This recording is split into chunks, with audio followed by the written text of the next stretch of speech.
In Portugal, there's a YouTube show full of fun facts you need to know. Carl rings a bell and a member show to the GMP Morning Show. Olá Bom Dia ALEGRIA, Munson here with the Good Morning Portugal show, a live stream and podcast. Now, this part of the show is the Bom Dia Daily. There you go. Well, we take a little bit of a look at the news and the weather. And our news article this morning is about the news and it is the weather as well. And also something else that caught my eye is a new dinosaur has been discovered.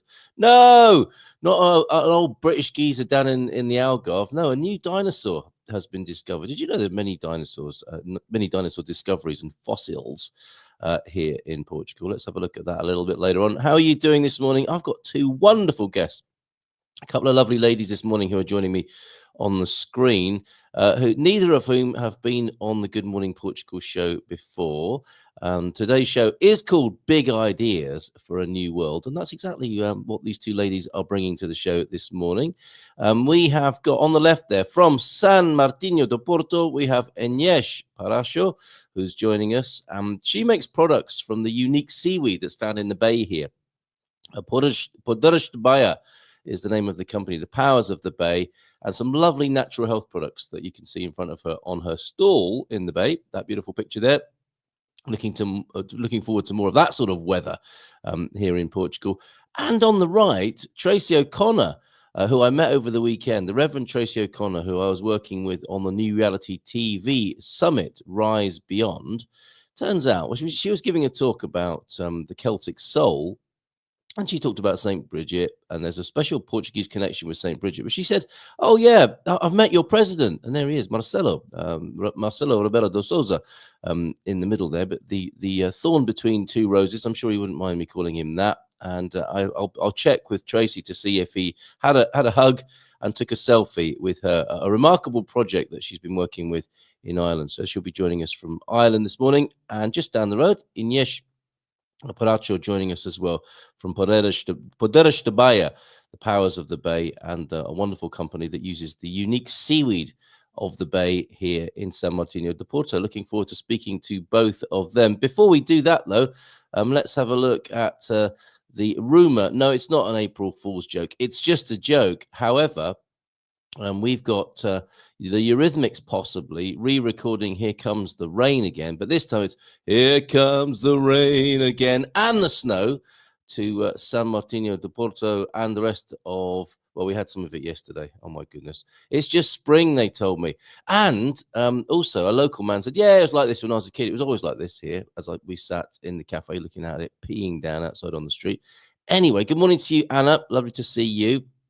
Bom dia todos to this sunny morning. Oh, good for you. Send us a picture, please. A little bit overcast here. Shape of things to come, possibly. Ooh, I like the sound of this episode. Yes, two remarkable women, Mel, who I think you'll enjoy this morning. Bom dia ALEGRIA. Well, the futures market is interesting. Feels like 1929. There goes US. Yeah, there he is, the harbinger of doom, the beacon of light from central Portugal. Peter, good morning to you. Cheer up, you old bugger. Bon dia from Sarah Yerman. Bon dia from Pam as well. And Friends of Motion, hello from Ezitown Setúbal this morning. You live in a lovely place, don't you? I love Ezitown. Little village there of the famous cheese. And is it Alianza, the wonderful wine? We got a few wine producers on your doorstep there. Talking of wine producers, good morning to you, Friends of Motion. Thank you for being here. Good morning to you, Hugh, as well. Another radio Caroline fan by the look of it. Anyway, I'll just come back to Radio Caroline. Hugh, also a wine producer in Visio. Just to mention, Radio Caroline started its broadcast, Real Music, in the 70s. Is that an anniversary or is that a comeback like Boom Radio? Boom Radio. Music for old farts. Bon dia. Bon dia Portugal as well from João Ernesto. So has Radio Caroline been resurrected, Hugh? And what did they start with? And is Tony Blackbird, is he on there? I wonder as well. Okay, let's have a look at this weather article then. Some interesting, some days in the Portugal news, the Portugal resident, the English reporting. I was going to say English speaking. They're English. They report in the English language anyway. I do have other news sources, but when I'm a bit pushed for time, I just go. My go-tos are the Portugal news and the Portugal resident. We'll come back to the Portugal news, who are covering the weather warning. There's a new storm in town, or heading this way, threatening rain and snow. Over at the resident, in the meantime, we've got an interesting smattering of news where I think that's where the dinosaur story is this morning. Let's go back to their front page.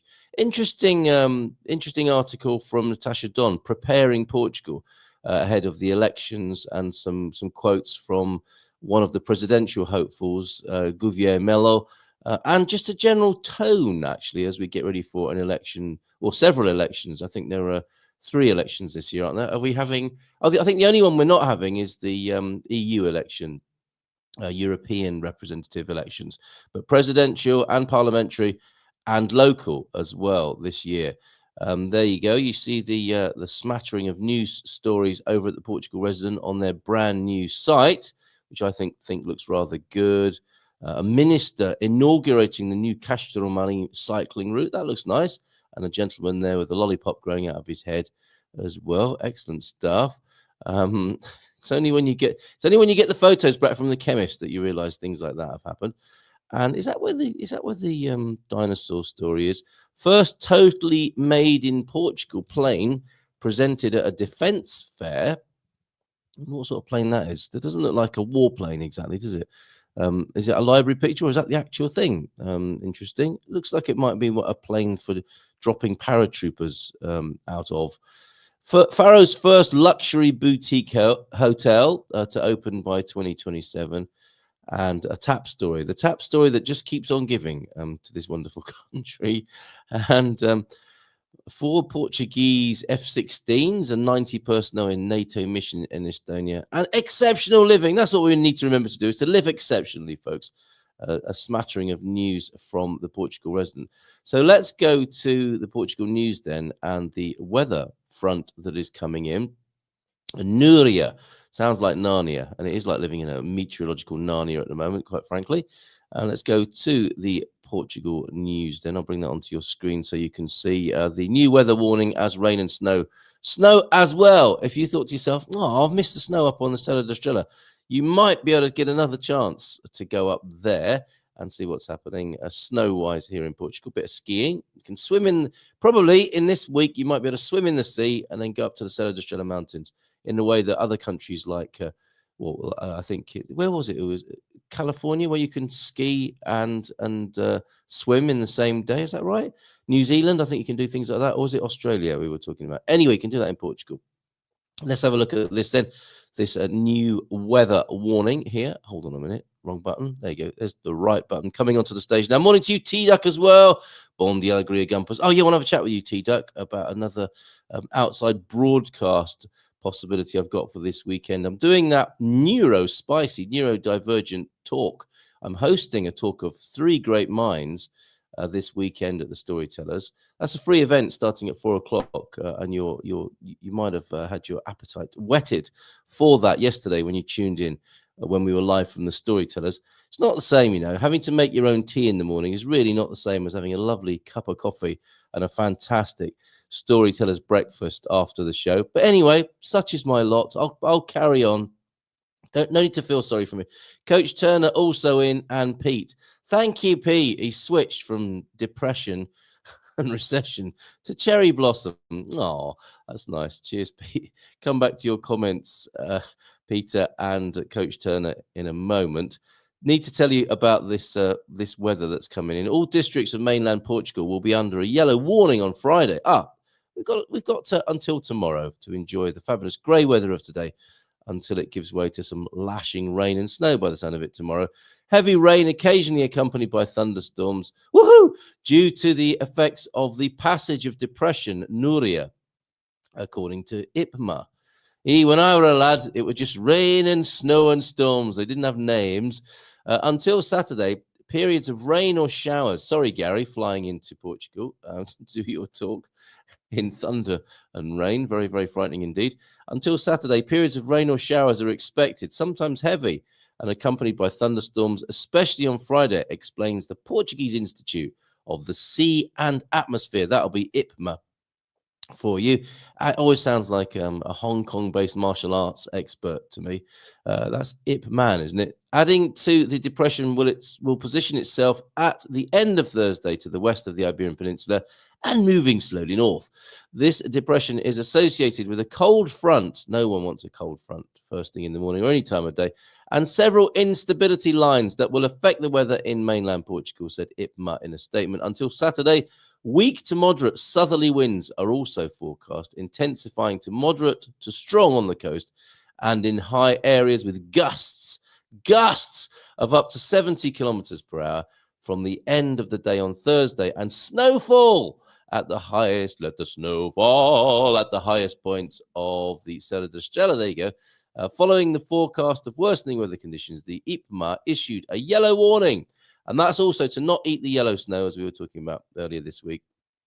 Actually, just for the sake of avoidance of any doubt, a yellow warning is not about the snow, okay? Although that is my warning to you, do not eat the yellow snow, along with Frank Zappa, for the 18 districts between 12 midday and 6 p.m. on Friday, due to the sometimes heavy rain accompanied by thunderstorms. The IPMA also placed the districts of Setúbal, Lisboa, Leiria, and Beja under yellow warning between 9 and 9 on Thursday. From 9 this morning, and Faro between 3 a.m. and 9 p.m. due to the forecast of strong sea agitation, with southwest waves measuring 4 to 4.5 meters. So be careful down there in Faro at the moment. What have Temu got for me this morning? I'm hoping that's a cherry stoner. I don't know what that young lady's doing on the right there. And that very interesting looking charger. Don't know what any of these things are. I promise you, I've never looked them up online. Right. Okay. That's the weather warning for you. Nuria coming in. Fiber optics. I was boasting about the broadband or the signal coverage of Portugal yesterday with Gav. It was the men's shed last night. Talked about a bit about disaster planning at the men's shed. Cheerful evening it was. Fiber optics for 50,000 more families. Let's see if the prospects around your area then are improving. If you've got not very good connection to the internet, I wonder if this will help you. More than 50,000 families in Monção, Melgaço, up in the north, Arcos de Valdevez and Ponta de Barça in the district, Ponta de Barca, in the district of Viana do Castelo, will be able to access the state-of-the-art telecoms services by the end of June. So there you go. If you're thinking of moving to the north, but the internet coverage was not good enough, fiber optic coming to parts of Viana do Castelo district then. There you go. Good news for you if you were thinking of up there. And good news for the people who already live there. Now, is this dinosaur story over there as well? There was a new dinosaur discovery. Yes, there it is. Okay, so no volunteers for the DNA database. That sounds funny. Free EU train travel. We need to have a look at that, do we not? The European Commission. EU, 20% tariff, isn't it? And only 10. Hey, isn't that a Brexit benefit? Just saying. I'm just wondering. I know that some of you will respond immediately to that. Probably Peter. But just a 10% tariff on British goods going to the United States, whereas 20% across EU, including Portugal, of course, which I'm told will have effects on the wine industry, but we're good for domestic wine drinkers, as with less of it going to America, there will be better prices on domestic wine sales by the sound of it. That's what I was told. That was a theory that was shared with me. Excuse me one moment. Still a little bit of a cough going on, not as bad as some of the others in this household, however. Has opened applications, the EC, for a new cycle. Sorry, nothing to do with bicycles. I thought we were being given bicycles for a minute by the EU to go with the pink cycle paths that not many people seem to use out in the countryside here. Anyway, which makes almost 36,000 train tickets available under this Discover EU program, available to 18-year-olds. Oh, they all get all the best benefits to 18-year-olds across Europe, with the deadline ending on the 16th. Well, that's no good to us lot here. I don't suppose there's anyone listening this morning who's under 18. And if they are, they probably don't want to be. Anyway, let's go and see if we can find this dinosaur story. And as I say, it's not the discovery of a British foreigner who's been here in the Algarve for ages without registering. This is an actual dinosaur. No, but hold on a minute. a rainbow. I managed to take a fantastic rainbow picture with me and Mrs. M, a double rainbow outside the shop when we came out from some supermarket shopping, a local independent supermarket near us that we love going to. Double rainbow outside. It's beautiful. We were able to take a picture of ourselves under the double rainbow. It's lovely. Okay, very quickly then, the no takers for the DNA database. If you've been desperate to give your DNA, you may be able to step in. The DNA database, which is used for criminal investigation and civil identification, well, that would be it, wouldn't it, here in Portugal, where people are a little bit, and understandably, touchy about their privacy due to the history of the country, I suspect, did not register any volunteers last year. And I mean, who's got time to go into the DNA registry and say, oh, I was just passing, would you like to swab me? And I think there probably are some weirdos who'd like to offer themselves for that sort of treatment. I wonder what it involves. Is it a scrape of the cheek or something more intrusive than that? So it didn't register any volunteers last year, and there are only 8 volunteer profiles on this list since it was created in 2010. 8 suspects on the DNA. It's like, pick me. No, it's not you. It isn't you, okay? Oh, the data is contained in the report of the DNA Databases Oversight Board. Well, they're not very busy, are they? The DNA Database Oversight Board, with only 8 people on their database since 2010. According to data available through the Ministry of Justice online services, each volunteer must pay to be on there. What's this?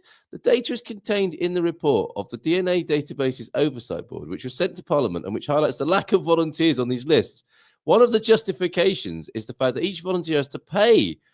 How are they volunteers if they have to pay? They volunteer to pay, maybe. This is ridiculous. They must pay €408, an amount to which 23% VAT is added. You have to be serious, wouldn't you, to have your DNA registered if you've got to pay about €500. Only minors, as in under 18s, not people who dig for things underground, incapacitated volunteers or relatives of missing persons are exempt from this payment. And maybe all 8 of those are such people. Well, I'm guessing that if you want to get more people on that database, Ministry of Justice, whoever's running that, you might need to give them free fries like they did with vaccinations, or at least a sticker or a badge or something to say, I gave my DNA today. Anyway, let's stay with the Portugal news, shall we? And see where this new dinosaur discovery, it's not, that's a contradiction in terms. It can't really be a new dinosaur, can it? But you get the gist of what's being said here. And thank you, Lennon. What does that mean there? Hugh, Pam, I think it's best to stay in bed on Friday. Yes, I would agree. Put on the Good Morning Portugal show. Let's have some fun tomorrow morning, shall we? And have a bit of a giggle while we hear the rain and snow lashing against our windows.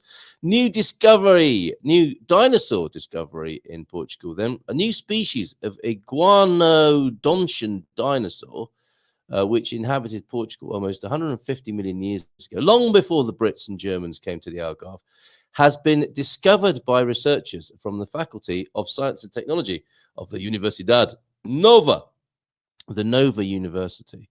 I think of all the many plastic dinosaurs that I've trodden on in the living room and my children's bedrooms, I don't think I've felt the imprint of that one on the bottom of my foot as I've screamed out in agony.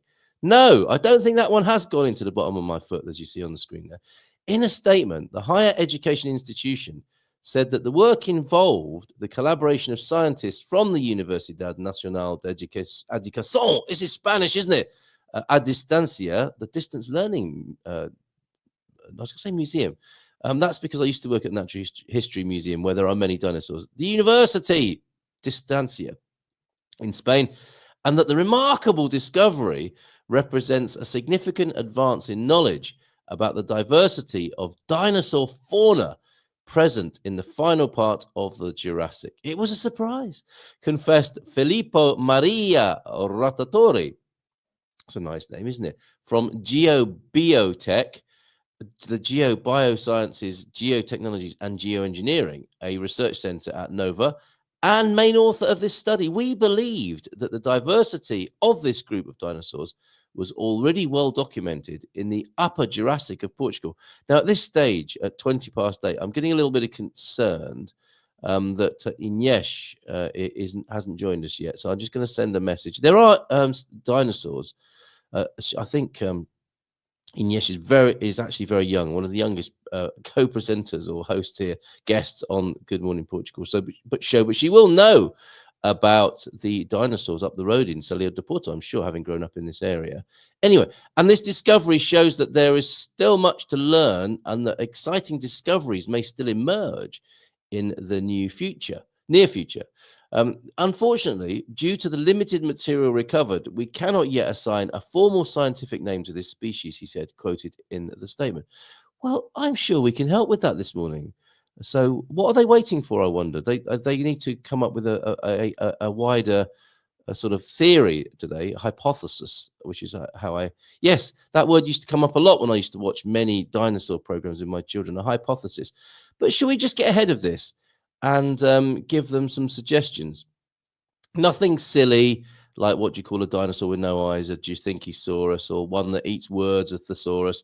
What do we think that dinosaur should be called there? Let's get ahead of this and give some help to Nova University.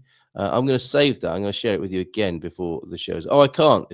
It's a web file, the sort of which it can't easily be downloaded. I do it on purpose, to thwart people like me downloading things for their news items on live streams. Anyway, there's the dinosaur that's been recently discovered, a visualization thereof, I suspect. What shall we call it, I wonder? Anyway, there you go. That's the Portugal news this morning. And Inês has joined us behind the scenes. We'll have a chat to her in just a moment. Let's have a quick look at more of your comments then. Looking forward to talking about how Inês uses the unique seaweed in her preparations, her health products here in the Bay. We've got Coach Turner from the UK. Bom dia, Gumpers e Feliz Quinta. More gardening today. Trimming the hedge at the bottom of the garden. For now. Who doesn't like a bit of trimming first thing in the morning? Stop it. We've got guests. Found out on Tuesday that the wife of one of my fellow coaches comes from Miranda de Cordovo. Excellent. Still lots of snow on the mountains, and the cherry blossom is officially better than Japanese, having seen both in the last 3 weeks. Nice one, Pete. So we've got a Serra da Estrela snow and cherry blossom together at the moment, and more snow to come possibly. Miranda is really nice. Good excuse to go see. And Coach, go see it, Coach, and catch up with fantastic Philomena. Absolutely. One of the places to see on our next visit in October, coming back soon then, or not soon enough. They have paraded throughout the town, and the fireworks that are amazing in October, Coach. Oh, that's a Miranda de Corvo we're talking about there. And talking of which, Mike and Karen from there are here with us this morning. Excellent stuff. Barack is here from Travanca. Lord and Lady Travanca are in. I'm going to have to come back to your comments. We can't keep Inês waiting any longer. Screenshot of the dinosaur. Okay, I will do that. Let's give her a nice big round of applause and bring her onto the screen. Olá Bom Dia. Good morning. Good morning to you, Inês. Lovely to see you. Oh, you've got your official merchandise on of the Poderes de Baía. That is the name of the product, isn't it? Wonderful. Yeah. Now, the iconography that we can see to the right of your logo there is indeed the unique seaweed. There it is. Wow, that's such a thing of beauty as well. When I've seen these, I thought that's so lovely. It's not just a beautiful thing. It's a useful and health-giving thing as well, isn't it? So could you tell us more about the product, please? Yeah, of course. So this is a product made by seaweed, by the old generations in São Martinho. So for many years, I don't know if you know, but São Martinho have been picked the seaweed by professional divers in the summer.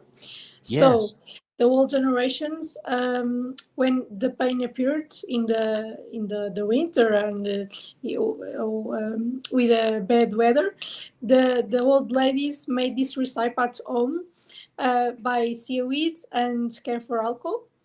And after 2 years, I have a maturation of 2 years, this product. After really? 2 years, yeah. Because the seaweed struck the iodine. Because our seaweed is very rich on iodine, yeah. So, I don't know if you know, but our seaweed it's studied that is considered one of the best in the world. And it's very rich on iodine and anti-inflammatory properties.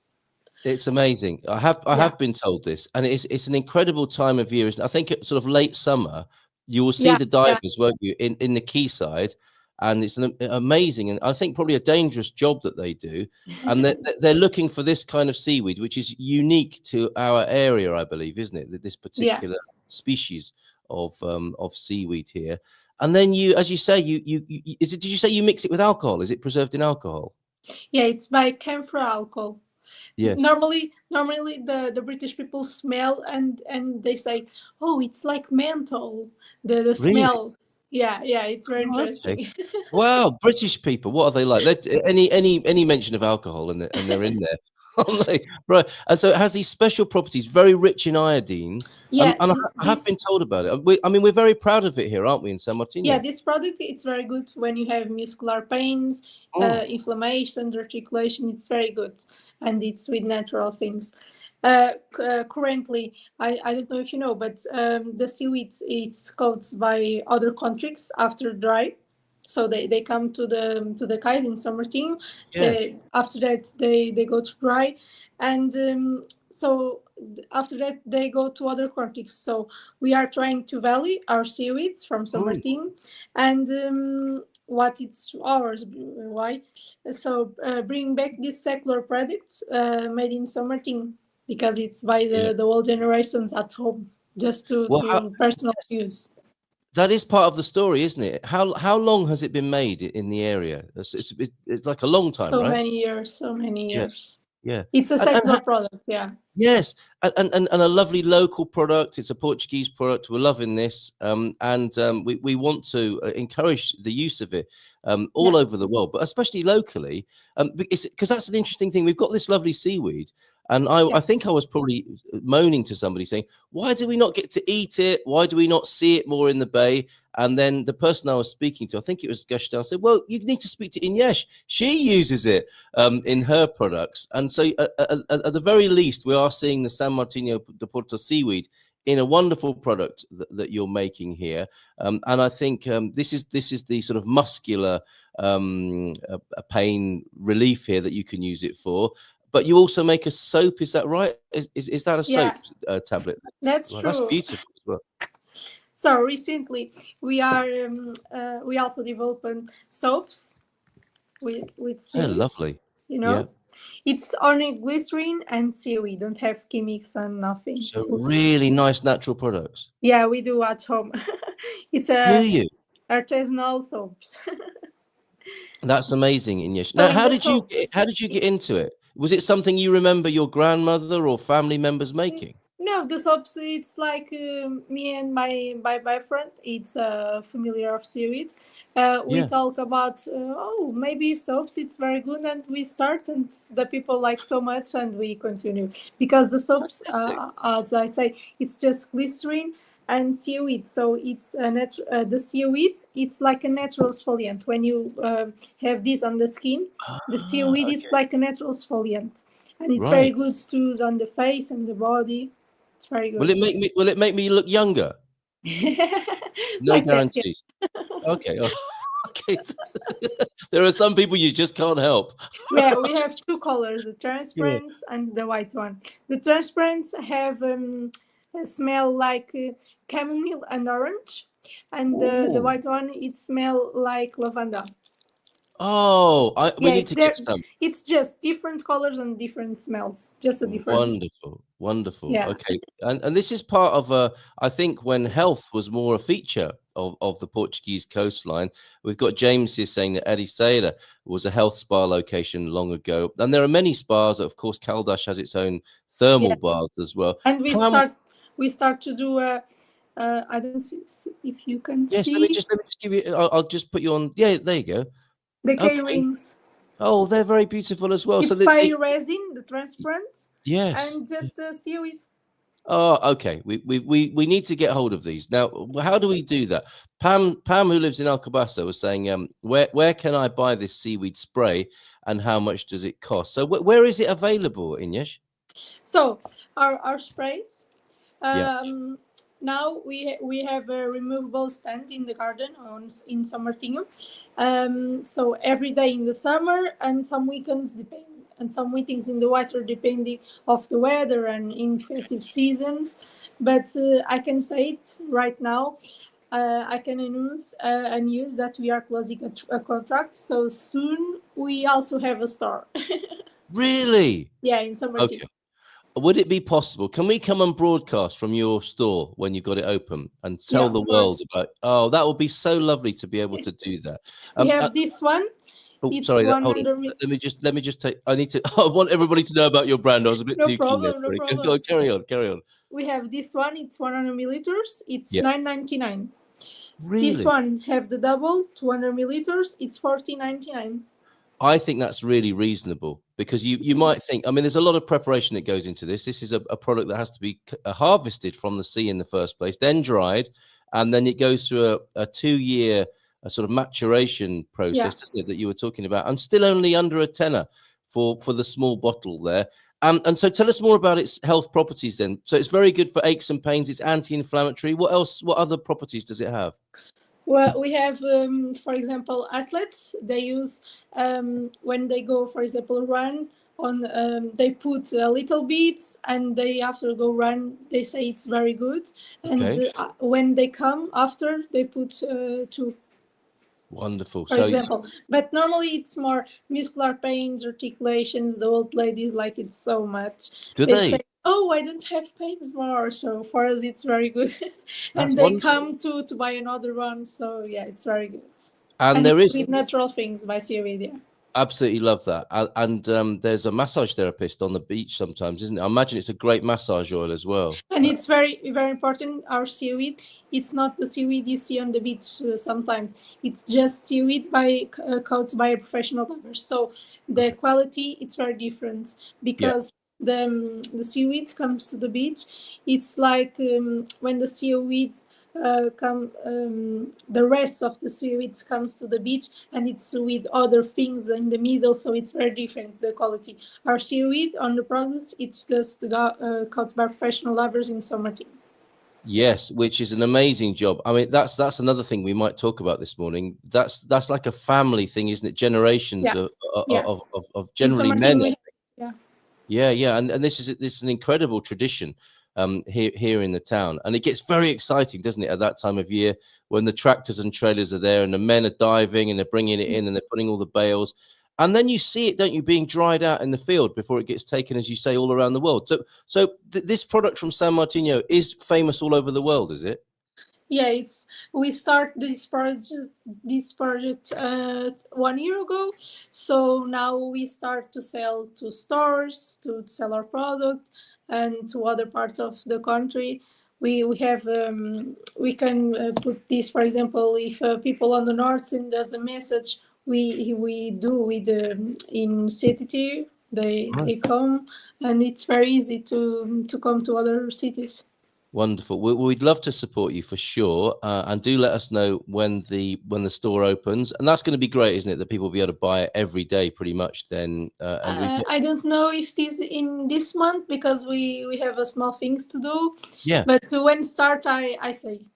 Well, it's such a lovely addition to the town. And we have the sweatshirts, t-shirts. We've got to do that. We've got to get the merch as well, because I think San Martino can be very proud of having this product. This is unique to where we live here, isn't it? And there we are, the powers of the bay, San Martino de Porto, Poderes, the Baía, right there, and there's you in the summer. We need this weather back as well. Can it predict the weather? You know how sometimes I think some of the old ladies, they have some seaweed on the door, don't they? And they can tell what the weather's going to be like. I have there.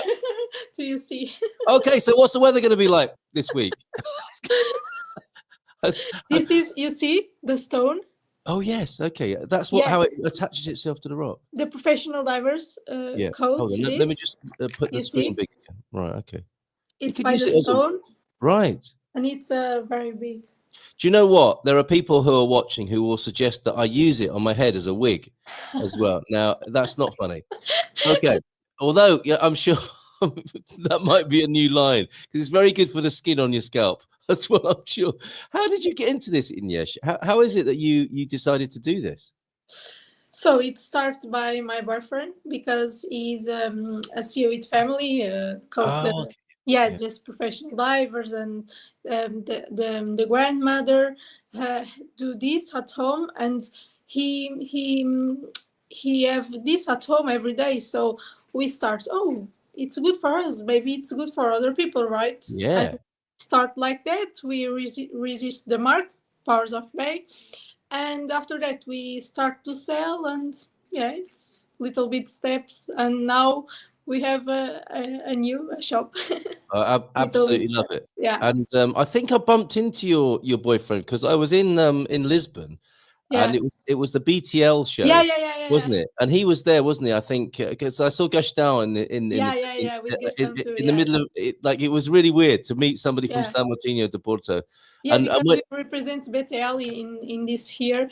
Yes. We represent San Martin in BTL. Yeah, that's true. And how was that? Did you get to meet the president and people coming from all over the world? Yeah, it's very, very good.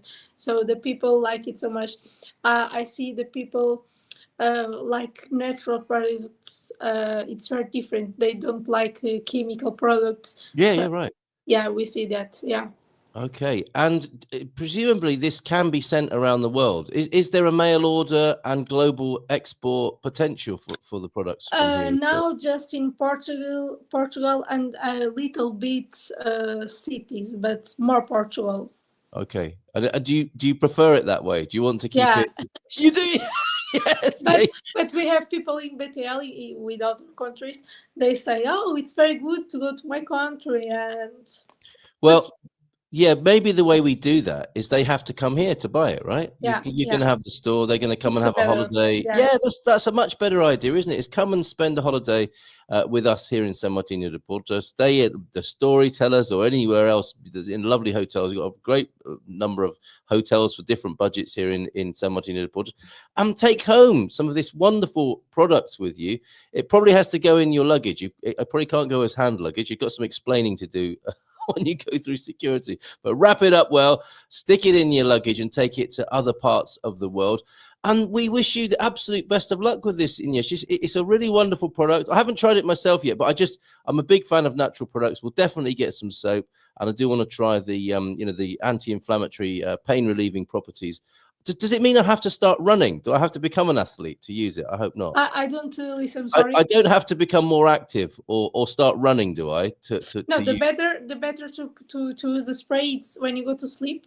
Oh, You good. put on the zone. You have pains, massage, Yeah. and why? Because we are quiet, so it's better to have more results. Wonderful. And I think I can do that. I think I can stretch to putting it on myself before I go to sleep. That The doesn't sound better too much. is you put it in the middle, in the table and the bed, Yes. to you don't forget. When you go to sleep, you put massage. Oh, Very good. what a great idea. Is there anything you want to share with us? And please come back, and we would love to do a live show from the store when it opens. Is there anything else we need to know about San Martino de Porto, about the seaweed, or anything In San unique about Martino, our it's town? a very beautiful city. Yes. Not city, but it's a small village, right? Yeah. But it's very beautiful. And we try to value our seaweed and the products we can do, natural products. Yeah, it's very, very good. And yeah, when we have the shop, I know I say it. Well, we look forward to seeing you there, and we wish you all the very best with this lovely natural product that's unique to the Bay here in San Martino de Porto. Poderes de Baía. Inês, Parracho, thank you so much for being with us. So much. I've been wanting to get you on the show for a long time, and we've done it now. And next stage is to share more of your lovely products when we come and see you at the shop, and then we'll come and buy some things there. Mrs. M's going to love this as well. So thank you so much, Inês. Thank you Bom so dia. much. Muito obrigado. Ciao, ciao. Obrigada. Wonderful. Okay. Inês Parracho there of Poderes de Baía. And as she said, the best way to get hold of some of that is to come and see us here in San Martino de Porto. Come for a break, come for the weekend, and visit the shop when it's open. I shall keep you up to date with that as and when it happens. Now, we do have a visual now of the dinosaur, which we are endeavoring to name this morning on the Good Morning Portugal show. I do not want it called the Carlosaurus, if that's okay with you. George was one name that's come up this morning. Thank you. Looks like a George. It does look like a Georgosaurus, I would say there, Pam. Call the dinosaur George. He looks like a George. Any other suggestions, please? No. What's this? Odd Bins Majestic. We're talking about Portuguese wine, are we? Going around the world, or maybe not so much in the US now, with the 20% tariff on EU products. In the USA, most everyone is from elsewhere, so it's an interesting one's ancestry obviously has more appeal. I might be missing a bit of context there. Good morning to you, John. Thank you for that. Bom dia, campers. Feliz quinta a todos. Como estão? Tudo bem? Portuguese for you there, which is what? Oh, George or Geordie as well. Names for the dinosaur. Right. Talking of Portugal just recently, my next guest on the Good Morning Portugal show, not the dinosaur. Let's get rid of the dinosaur. Come on. We can't have a dinosaur stuck on the screen for the rest of the show. That would be awkward. There we go. There's a different dinosaur for you on screen. Some might say. Talking of Portugal, I've met your president, Treacy O'Connor told me, the Reverend Treacy O'Connor told me when we were working on the new reality TV summit over the weekend. Then she sent me some pictures of her with our president, which I can share with you now. And this is remarkable. And we know, don't we, when we see pictures of the president, what might be happening next with Senor Marcelo Rebelo de Sousa. This is Treacy with Marcelo here. RTP, CNN were there at a very special conference, which she's going to tell us more about. And then the president moves in for the hug, which he loves to do. And I'm sure the next step would have been a selfie as well. We shall find out now from Treacy, who joins us all the way live from, I think, near Dublin. Let's find out. Let's give a nice big round of applause. Olá Bom Dia! Morning to you, Treacy. Bom dia, todo.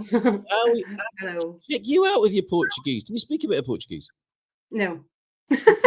Bom dia todos was pretty good, though. That's more than most people manage. That's the extent of it. No, obrigada. That's all. Well, that's good enough for us. Well, thank you for making the effort. Now, there you are with our president right there at a very interesting gathering. He came over to see you. Where was this and why? Well, this was back in 2022. And the reason this came about, that I shared this photo with you in the first place, was because of April Fools. And you shared something in the chat that totally... I was fooled completely. And you shared that the Portuguese government were really embracing happiness and well-being and a more positive government. And I thought, well, that's not so difficult to imagine, is it? Nice enough for us. So anyway, I said, I'm on the case already.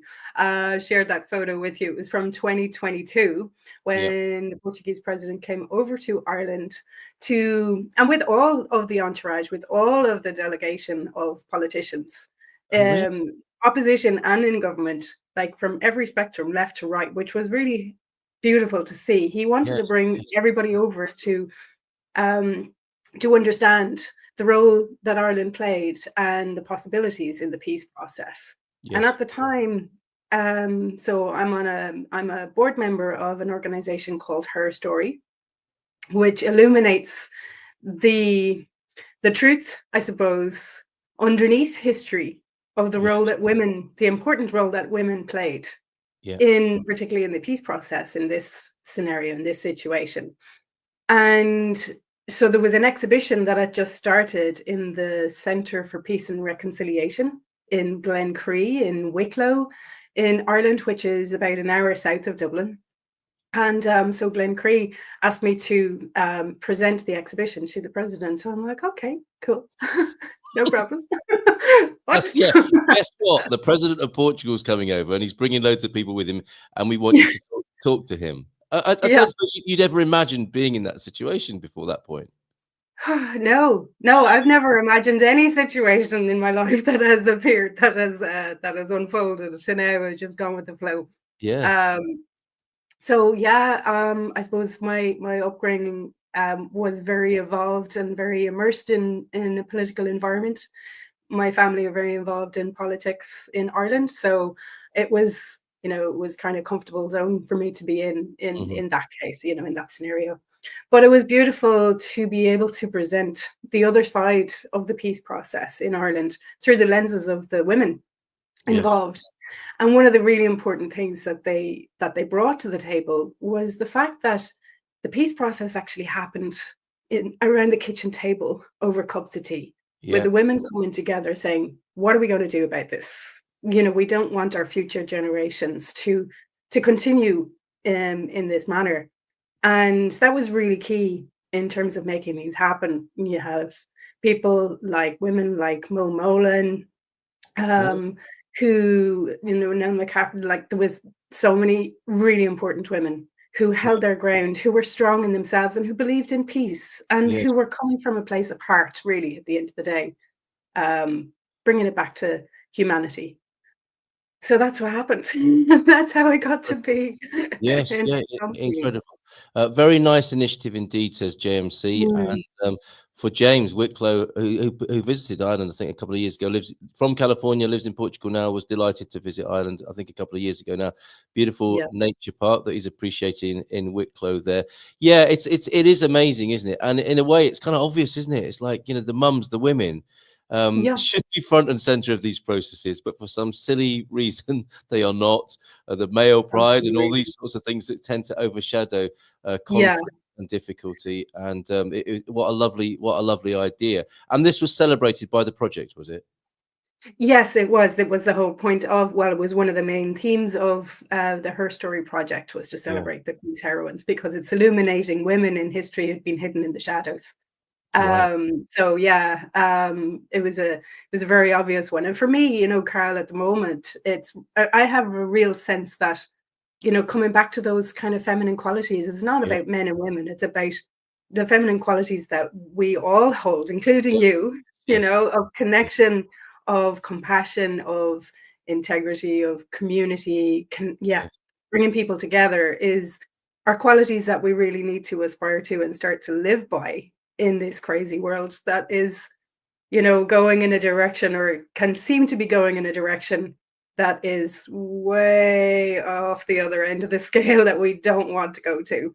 Well, yeah, So you could say it does reek of male pride and ego, couldn't you? Those are the mm, qualities. It's not the divine masculine, is it? We see it at work. no, And no, when people hear of the divine feminine, it's like, oh, that's the hippie stuff, isn't it? The divine feminine.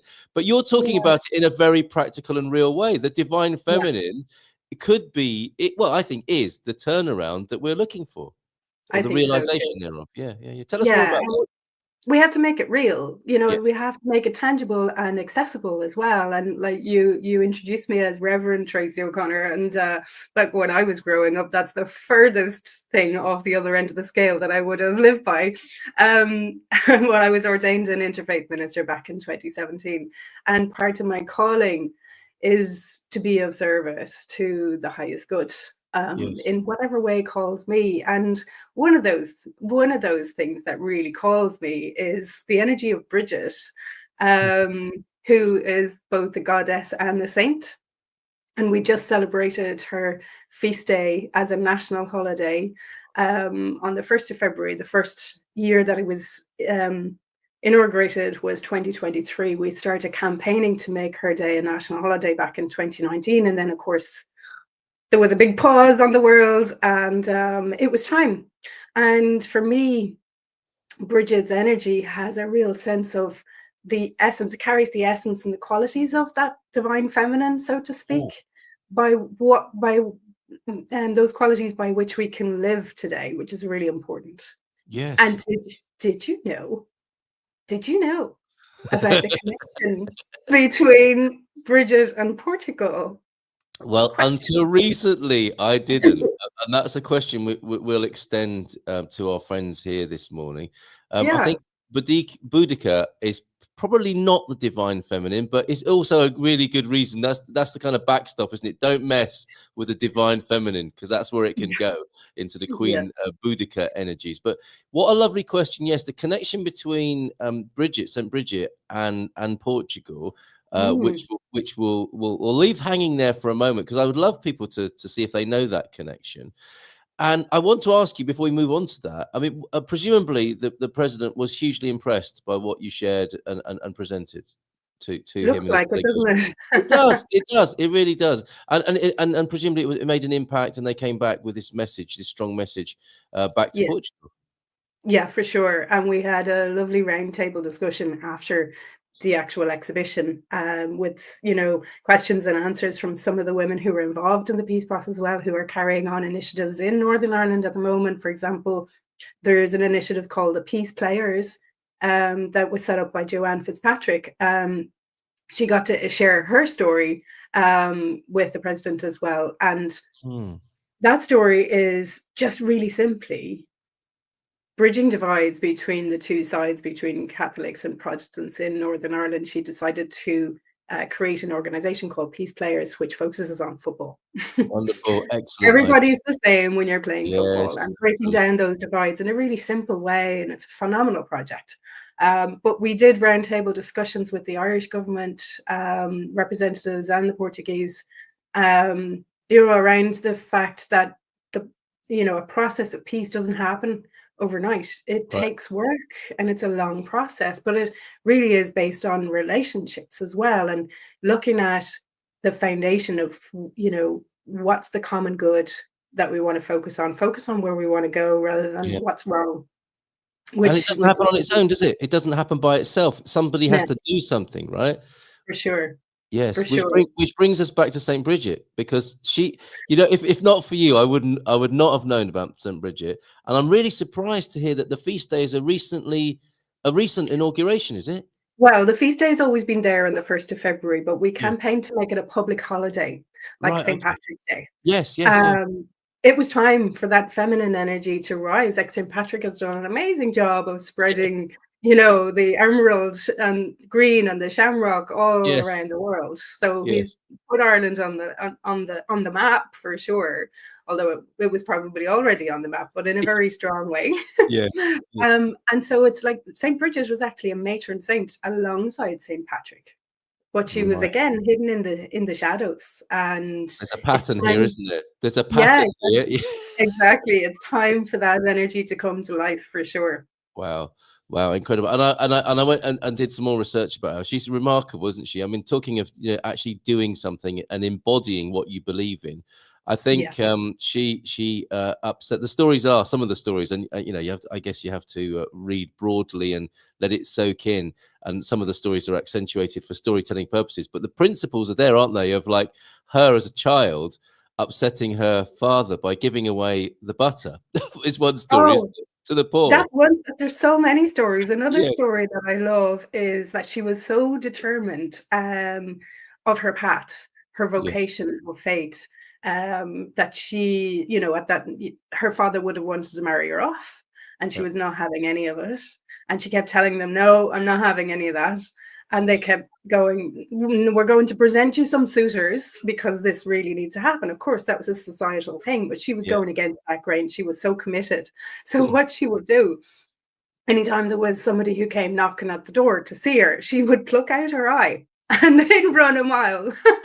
The gentleman's suitor is like, I think we'll go to the next house. I think we'll move on. So they eventually said, stop doing that, please. Stop pulling your eye out every time we bring you a boyfriend, right? But this is how serious she was.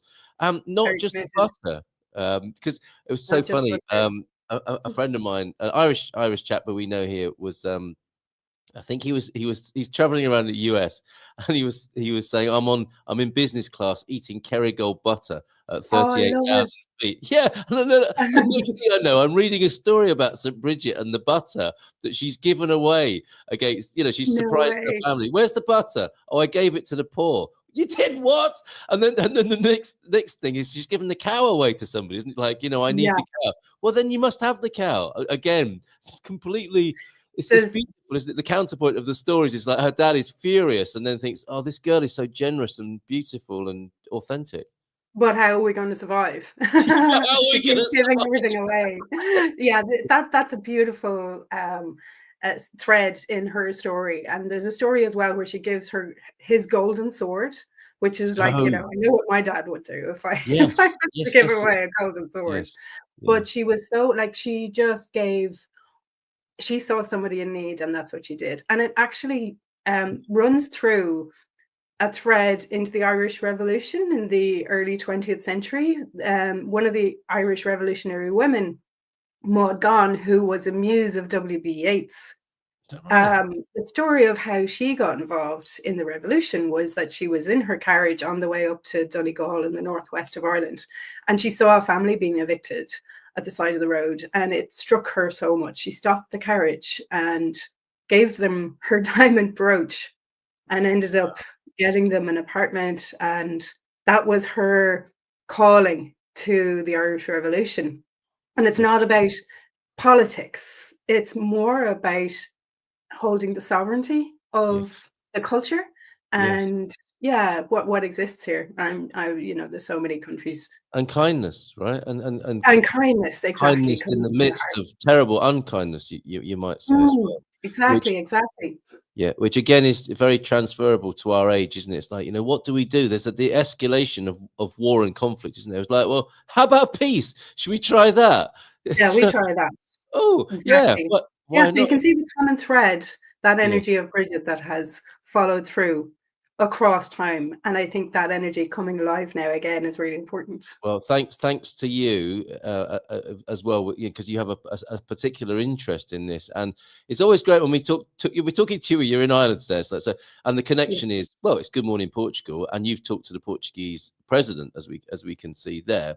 Now, not only that, the other thing you mentioned was the connection with Bridget, the continuing connection of St. Bridget. Has Yes, anybody come up with any answers? they haven't yet. They're stumped. As I was really surprised to hear this. I've got to say. But so, what is the connection then? The further connection here this morning with St. Bridget and with Portugal? Okay, so get ready. Yes, sit down. Saint Bridget's skull, her head is in Portugal. Yeah. It was Who brought knew? there 750 years ago by 3 Irish knights who wanted to keep it safe because of the Crusades at the time in Ireland. There was a fear that it was going to be damaged, it was going to be destroyed. So they took her skull to Lumiere, just north of Yes. Lisbon. Yeah. Yes. I mean, this is not far from the airport. It's on the north side of the city, and in a church, that you might just drive past, because there are many churches here in Portugal, and not realize the significance of this incredible shrine there. And I believe we've got a couple of pictures here. Is this the shrine that's in the church in Lumiere? That's in the church, and you will see in the center there in the glass piece, you'll actually see that is the skull that you can see through the glass. Incredible. And it really is incredible. The 3 Irish knights that brought it there were so committed to protecting her, they actually died there, and they're entombed within the walls and the outside of the church. And nobody knows about this. It's like all the information of this divine feminine was waiting in the shadows again, underneath the surface of our awareness, until we were ready to receive it again. So I really think it's important to be able to shine a light on Lumiere, which means illumination. For 750 years, they have kept St. Bridget's skull in safekeeping, and we really need to honor that. And I'd love more people to visit Lumiere. Yeah, well, we will go there. Our family will go take a look, and we will publicize this fact that you shared with me recently. It's quite extraordinary. And before you go, in this last couple of minutes, on this matter of utter practicality, and you might say need as well, that the divine feminine, this goes beyond the importance of political work, of equality in our society. This is the spiritual equality in a way, isn't it? Or re-emergence of the divine feminine. You're a practical person. You love to, and it's very interesting the point you made, about being a reverend. You didn't imagine that either as a youngster. Completely irreverent, I was. And now here you are, with the reverence. I mean, that's the point, isn't it? A reverence for the divine feminine, and how this isn't just a concept. This could be the making of us in the times in which we live, because it's hidden, the potential is there, but we are preoccupied with other harmful ways of being. How would you suggest people birth, realize, and share the divine feminine in their practical and daily lives, so it's not just a concept, it's a real thing? Beautiful question. I believe it's our saving grace, so to speak. Agreed. And practically, I feel the first place to start is just to come back into presence, to come back into this moment Yes. and to drop into that sense of presence and grace that we can feel when we come into meditation or mindfulness, and bring that to our connection with each other. So when we're in conversation with somebody, or when we're listening rather to somebody, that we're really truly present and really hearing what they have to say rather than talking over each other.